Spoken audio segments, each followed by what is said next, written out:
Hello. Today, and actually over the next couple of days, we're still going to be working with finding volumes of three-dimensional solids. But in these next couple of days, the solids are going to be created a little bit differently than they have been previously. So in the previous section, we created solids by taking a base in the coordinate plane and then building up cross-sections off of that base. And so what we're going to be doing today is actually taking curves and revolving them around the x or y axis. And so that's going to be kind of the premise for the next couple of days. Now, you're going to have to bear with me a little bit. I'm going to be scratching some things out on these notes because I kind of go about it a little bit differently. So for just a review, actually we're going to cross this off here. And I want to talk about area of a circle. Hopefully a formula that is easy to come up with for everybody. Okay, so the formula for finding the area of a circle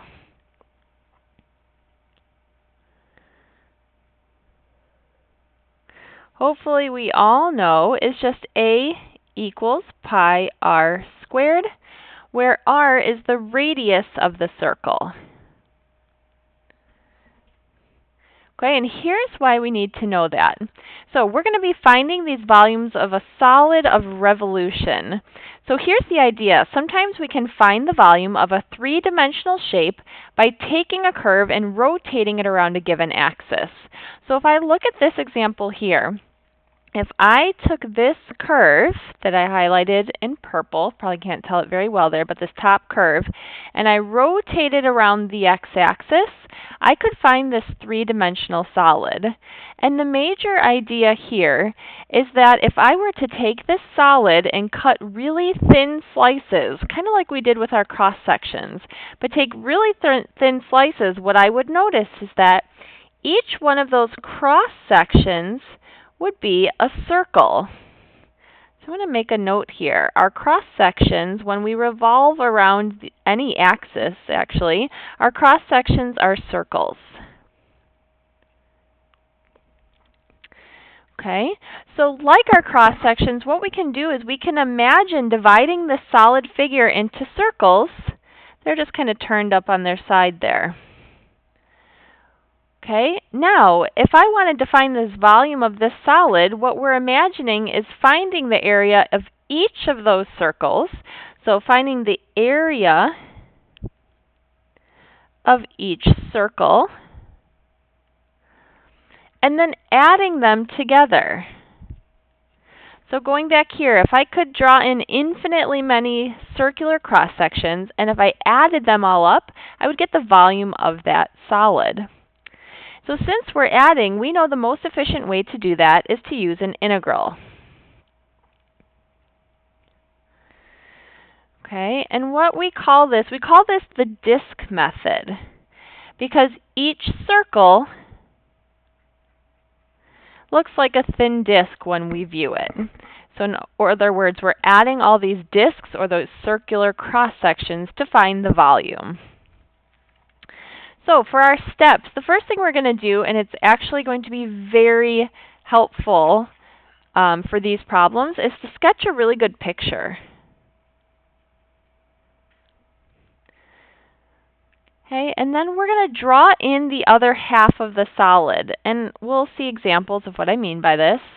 Okay, we're going to do that by reflecting the curve over the x or y axis, depending which one we're revolving around. Okay, then we're going to draw one circle to help visualize, and I'm going to say it's going to help us visualize the cross-section. Okay, we're going to identify the radius. Cross this out here. Okay, now, just like we had kind of with area and with our cross-sections, when we're finding the area, or the radius, excuse me, if we're revolving around x, so if we're going with respect to x, our radius is going to be top minus bottom.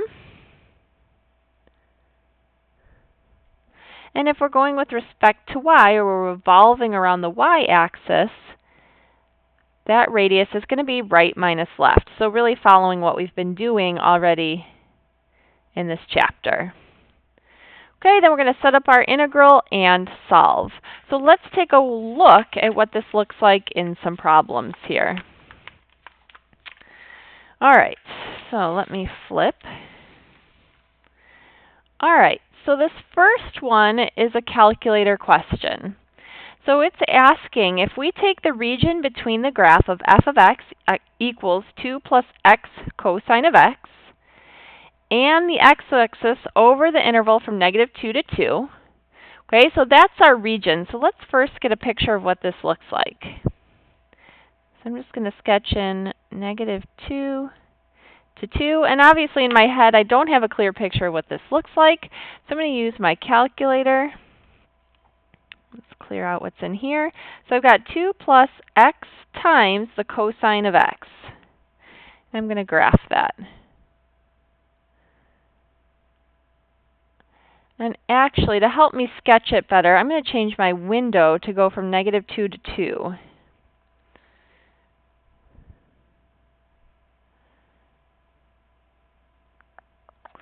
So I get a shape over that interval that kind of looks like this. Comes down and then goes up and comes down a little. Okay, so that's what my curve looks like over this region from -2 to 2. So that's my region. I'm going to shade that in here. So this is what I'm going to revolve. So now I know I'm revolving at about the x-axis. And it asks me to find the volume of the solid. So let's see. So we did number 1, we sketched a picture. Now in number 2, we're going to sketch in the other half of the solid. So since I'm revolving around the x-axis, all I'm going to do is kind of reflect this curve over so I can get an idea. Not perfect, but it's going to give me an idea here. And now I'm going to draw some circles here to help me visualize this solid. So it kind of, to me, looks like a vase here. If I look at any one of those cross sections, I'm kind of getting the idea that this looks like a base. Or excuse me, not a base, a vase. Now, we need to pick out a radius. So our radius, since we're going about the x-axis, our radius is going to be our top minus our bottom of the shaded region. So like for this circle right here, that would represent radius. So now my radius is going to be top minus bottom. Well, my top is 2 plus x cosine of x. My bottom is just the x-axis, so that's just 0. Again, this is just top minus bottom. So our radius is 2 plus x cosine of x. Now, I know my area is pi r squared. So my area in terms of x is going to be pi times my radius, so 2 plus x cosine of x squared. And again, that was just my radius. So I know my area of a circle is pi r squared.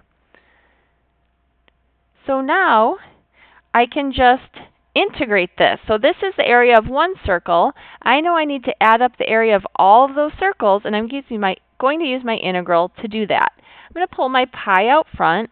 Now, since I'm going with respect to x, my endpoints, or my interval here from -2 to 2, are going to be my limits of integration. And then I've got my r squared.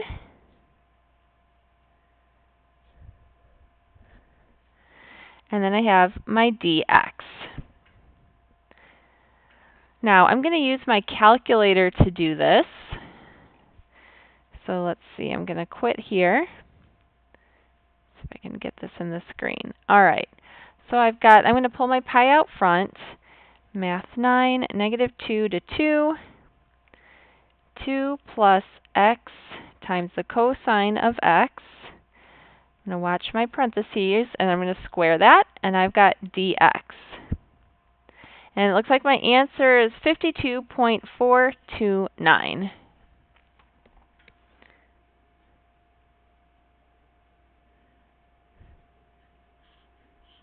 Now, since we have a calculator, our decimal answer is fine. You'll notice in some of the solutions that I do that I have an exact answer even though I've used my calculator. I just want to show you that really quickly here. I'm going to do the same thing, except I'm going to leave out the pi for now. So I'm just going to do the integral from -2 to 2 of 2 plus x times the cosine of x. And I'm going to square that times dx. And I'm going to get a decimal answer. Now, I'm going to use my math 1 to turn that into a fraction. Oh, that one actually doesn't, so we can't get an exact answer. So maybe we'll go back and look at a different one. Okay, so at any rate, all we're doing here is we're taking our area of a circle, and just like we did with our cross sections on a base, we're just using our integral to add up those areas over our interval. All right, so let's take a look at another example. So for number 2, we need to find the volume of the solid of revolution generated when y equals -x squared plus 4, and the x-axis over the interval from -1 to 1 is revolved around the x-axis. So first let's get an idea of what our region is here. So I know this is a parabola. It's opening down and it's shifted up 4. So my intercepts here are going to be 2 and -2. So my curve looks like this. Now, we're not finding this whole region under here. The problem told us it's the region bounded by this curve, the x-axis, and the interval from -1 to 1. So this is the region, actually. The shaded in piece is what we're going to be revolving. So I've got my picture. Now I'm going to kind of sketch in that other half. 3, 4. So it would be, it's really just this piece here. So it looks something like that. And then again, I'm going to draw in some circles so I kind of get a picture of what this might look like. Okay. Now, for my circle, I know from here to here is going to be the radius of that circle. So my radius, again, we know is top minus bottom. Well, my top is defined by this curve, -x squared plus 4. My bottom is just the x-axis, so there's that 0 again. So my radius is -x squared plus 4. So now my area in terms of x is just pi times my radius squared. And again, we're going to use the integral now to add up all the areas of those circles. So my volume, I'm going to take the pi out front. My intervals from -1 to 1, and I'm integrating -x squared plus 4 quantity squared, and I have my dx. Now, I know this one says not to use a calculator, but we're going to go ahead and do that just in the interest of time. But here I will show you how you can get the exact answer on your calculator. So what I'm going to do is I'm going to disregard the pi for right now, and I'm just going to put in my integral. So math 9 from -1 to 1, and I have, using my parentheses, -x squared plus 4, and I'm going to square that quantity, and now I have dx. So I get a decimal, but again, if I go to math, and then I choose 1, and hit enter, that's going to change it to a fraction for me. So I know the value of this integral is 406 over 15. And then if I multiply it by pi, my answer is 406 pi over 15. Now, obviously, we would have gotten that same answer had we done this by hand, but in the interest of time, we'll just go ahead and use the calculator. All right, we'll probably do one more, and then we'll save the other examples for class. So let's look at number 3. Now, this one's going to be different because this time we're going to rotate about the y-axis. So it's asking to find the volume of the solid of revolution generated when x equals negative y squared plus 1, and the y-axis between y equals 0 and y is 1 is rotated around the y-axis. So the first thing we have to do is manipulate this so we can see what this curve really looks like. So if I have x equals negative y squared plus 1, I'm going to go ahead and solve this for y. So I'm going to get, let's see, negative y squared equals x minus 1. So then dividing by negative 1, I get y squared equals, that's going to change my sign, so 1 minus x. And so y is plus or minus the square root of 1 minus x.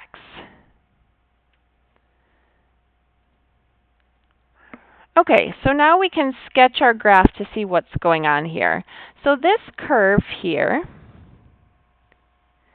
let's see, this is going to look like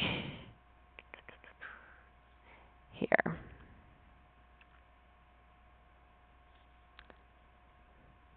It's going to look like this.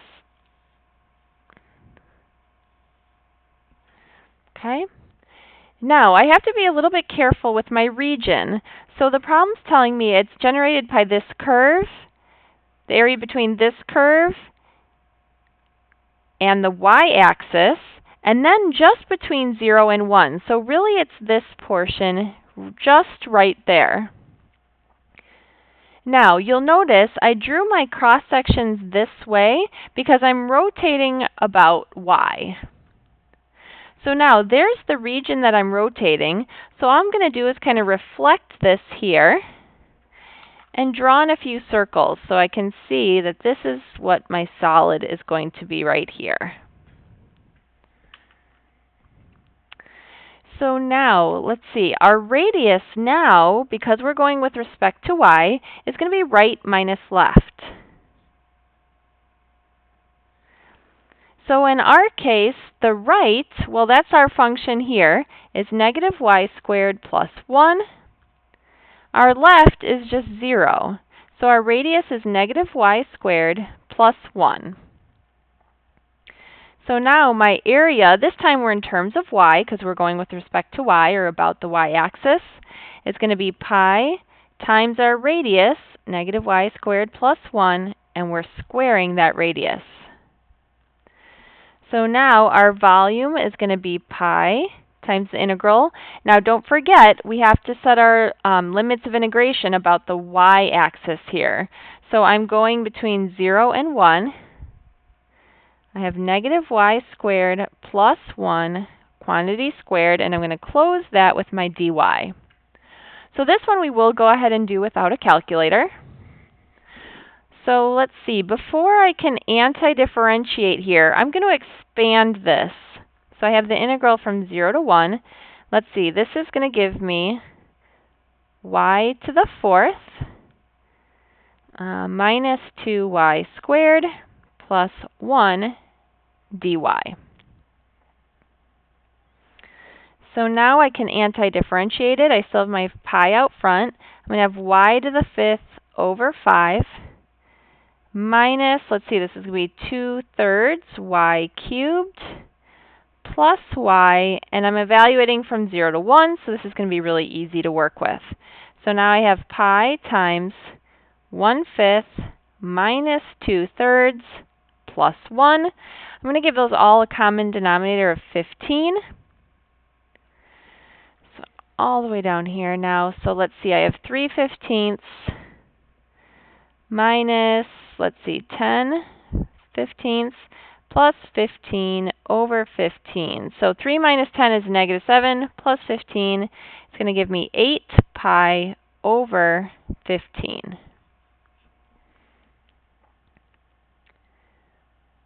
Okay, so I think those 3 examples should be sufficient to get you started.